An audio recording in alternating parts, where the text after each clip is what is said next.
हमने, मैंने नहीं, मैं कहूँगी हमने, मुझे नहीं पता, मैंने आपको सिर्फ दंगल से देखा स्टार्टिंग से।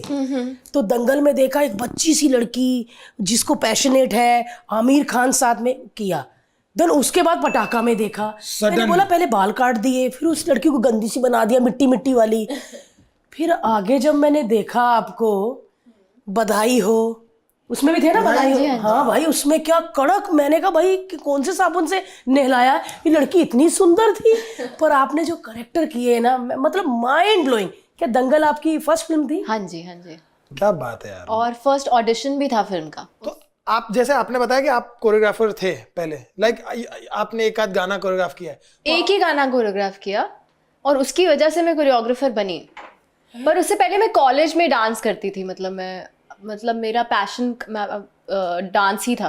तो मुझे लगता था कि मैं डांस के थ्रू मुझे कोई देख लेगा और बोलेगा यार ये लड़की ठीक लग रही है मेरी हीरोइन, है ना? वैसा। बट अंदर था हीरोइन बनना है। बिल्कुल, बचपन से। वाह, बचपन से कीड़ा था हीरोइन बनने का।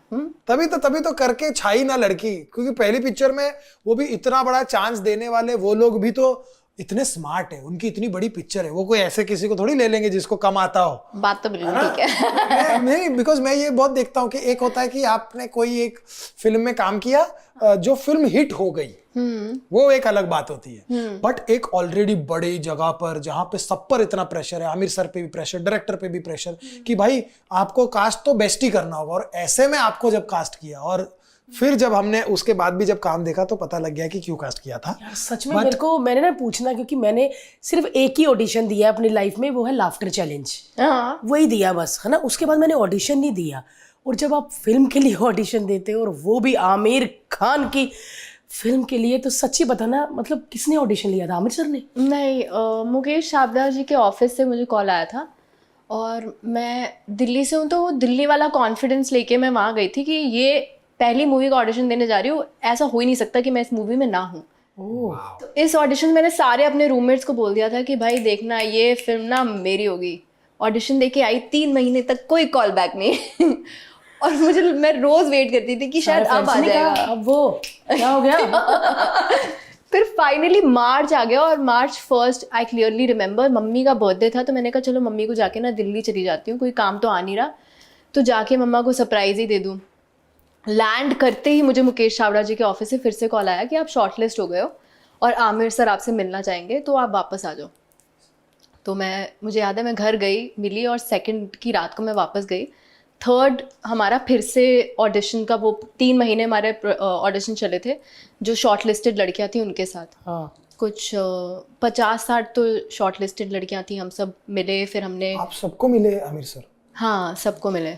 मुझे लगा शॉर्ट लिस्ट बोला है तो शॉर्ट होगी ना लिस्ट, इतनी लंबी लिस्ट, एक के बाद लड़कियां। मेरे को लगा मेन यही आई होंगी, पर ये शॉर्ट लिस्ट थी अभी। मुझे लगा आप शॉर्टलिस्ट हो गए, मतलब आप लॉक्ड हो। या 49 जो बेचारी वापस गई होगी, उनको भी यही बोला होगा ना कि आप शॉर्टलिस्ट हो। हाँ, सबको यही बोला था। My God. और फिर जो प्रोसेस स्टार्ट हुआ, पहले एक्टिंग का ऑडिशन, फिर फिजिकल ट्रेनिंग का ऑडिशन, फिर उसके बाद जब ये सब कम होते रहे, 20 से 10 से 8 लड़कियां हो गई, फिर उनको हमने रेसलिंग भी करी, फिर हमने जिम भी करा, जस्ट टू सी कि हम कर पाएंगे या नहीं कर पाएंगे। तो काफ़ी महीनों का, मतलब वो पूरा हमारे ऑडिशन प्रोसेस था, जिसमें सब आई थिंक एक एक करके रो दिए थे सिवाय मेरे। पर मैं लास्ट डे मैं भी रो दी कि भाई क्या बात कर रही है। हाँ, ये कब खत्म होगा। बट डांसर बॉडी तो मतलब होती है ना, डांसर बॉडी तो मतलब अडॉप्ट कर ही लेती है, ऐसा लगता है मेरे लिए ना वो बिल्कुल हेल्पफुल नहीं था, क्योंकि जो हमारे रेसलिंग कोच थे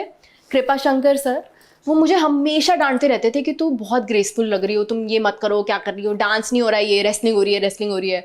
मुझे रोज़ डांट पिटती थी, रोज़ ऐसा था कि मैं ऐसे करके रेसलिंग कर तो लेती थी, पर जैसी वो 2 घंटे की ट्रेनिंग के बाद मैं गाड़ी में बैठती थी, मैं रोना स्टार्ट कर देती थी, क्योंकि मुझे बहुत डांट पिटती थी। और बस ये था कि भाई मैं कैसे करूँ, मतलब मैं कैसे दिखूँ रेसलर जैसी। पर कुछ महीनों बाद जब खुद में चेंजेस देखने स्टार्ट करे, और वो बहुत मतलब बड़ा ही टफ था, क्योंकि इतना पीठ में दर्द, इतनी बॉडी में अलग अलग जो छोटी छोटी मसल्स आज तक पता भी नहीं है कि हाथ में ये भी मसल होती है, कहाँ दर्द हो रहा है भाई, वहाँ दर्द होता था। फिर छुपके फातिमा और मैंने ना फिजियोथेरेपी में जाना स्टार्ट किया। हमें लगा अगर हमने किसी को तो बोल दे, या हमें ये भी डर था कि अगर हमने प्रोडक्शन में किसी को बता दिया कि हमें दर्द हो रहा है तो उनको लगेगा कि हमसे हो नहीं रहा। तो हमें इतना पेन होता था। ये मैं देखती थी कि फातिमा कहीं जा रही है, तो मैंने उससे पूछा कि तू किधर जा रही है छुपके छुपके। उसने बताया किसी को मत बताइए, मैं फिजियोथेरेपी करवाने जाती हूँ।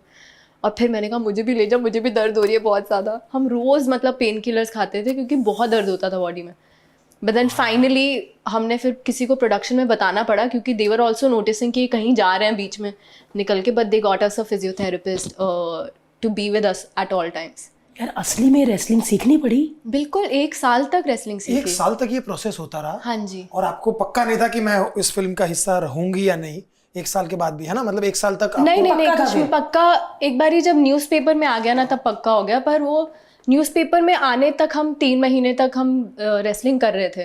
पर रोज़ ऐसा लगता था कि अभी निकाल देंगे, शायद अभी निकाल देंगे। बड़ी मुश्किल से जो चीज़ मिलती है ना, फिर ऐसा लगता है कि खुद को भी विश्वास नहीं होता कि शायद मिल गया, मतलब ये फिल्म में हम हैं। और अभी तक याद है फातिमा और मैं साथ में थे और न्यूज़ में आर्टिकल था किसी एक्ट्रेस का कि वो दंगल कर रही है। वहाँ तो हम दोनों ने रोना स्टार्ट कर दिया कि हम लोगों से प्रैक्टिस करवा रहे हैं पर इनका प्लान ही अलग है। हमने रोते रोते कॉल भी किया बाद में कि ये हम क्या पढ़ रहे हैं, ये कौन है। अरे बाप कि नॉर्थ वाले ना हमें बड़े जल्दी रोने लग जाते हैं। हमको होता है कि हमने पूरा विश्वास किया आपसे, फिजियोथेरेपी भी चोरी चोरी ली और कभी भी निकाल दे। यार कितना डर लगता है। लेकिन जब फाइनली बड़े पर्दे पे देखा वो कुश्ती, वो रेसलिंग, तो लगा कि यस ये लोग सही थे। बिल्कुल, मतलब कुछ महीने बाद ना मुझे कृपा सर बोलते थे कि अब तुम ना ये एक्टिंग अगर तुम्हारा मन ना करे ना तो तुम रेसलर बन जाना। वो सबसे बड़ा मेरे लिए कॉम्प्लीमेंट था। और मैं ज़्यादा रेसलिंग नहीं है मेरी फिल्म में, मेरी कुछ 1 मिनट की रेसलिंग थी। वो और लास्ट मुझे वाली ना? बिल्कुल। और मुझे कई लोग आके बोलते थे कि तुम क्यों इतनी मेहनत कर रही हो, तुम्हारा तो इतनी रेसलिंग है भी नहीं, फातिमा की तुमसे ज़्यादा है, तो तुम क्यों लगी पड़ी हो इतना। तो मुझे लगता था कि कोई बात नहीं, पर है तो मेरी भी मूवी है, मैं भी रेसलर हूँ ना, मुझे 100% तो देना पड़ेगा। पूरी फिल्म में तो मुझे रेसलर जैसा दिखना है, तो मैं भी मतलब पूरी मेहनत करती रही।